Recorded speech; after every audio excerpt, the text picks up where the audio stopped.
Jerry Wexler was a partner at Atlantic Records, and he and the Ertegun brothers, mostly Amit, began Atlantic Records, and he was there from the beginning, initially in sales, and then in production. So he had been a music fan his entire life, and kind of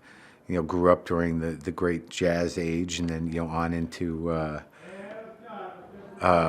to bigger bands, and then into bebop and everything else. But he was sort of a witness to it all, and always a fan of it. And he was actually started producing stuff with Atlantic, and selling stuff that was on the label. And he's actually credited with creating the term rhythm and blues as a genre, because of that he didn't feel that they were marketing the records, or I don't know exactly how it happened, but he was there at the beginning of R&B and of rock and roll, and he was just an important presence and mover of modern music.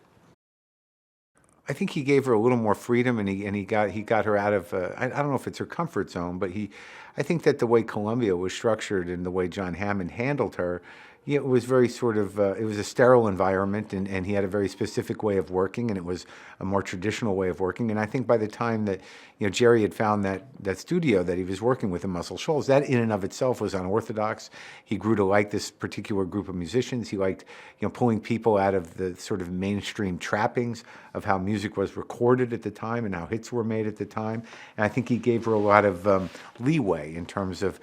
time and finding a groove. And I don't know that it really worked that way. It wasn't I think a lot of it was, these weren't guys that needed charts or read music necessarily, and there was a more organic kind of building process that I think he's probably partially responsible for, in terms of creating the environment and allowing her to feel out these songs in a way that I don't think she would have had the freedom or the encouragement to do, and to do it with musicians that were unorthodox for the period as well.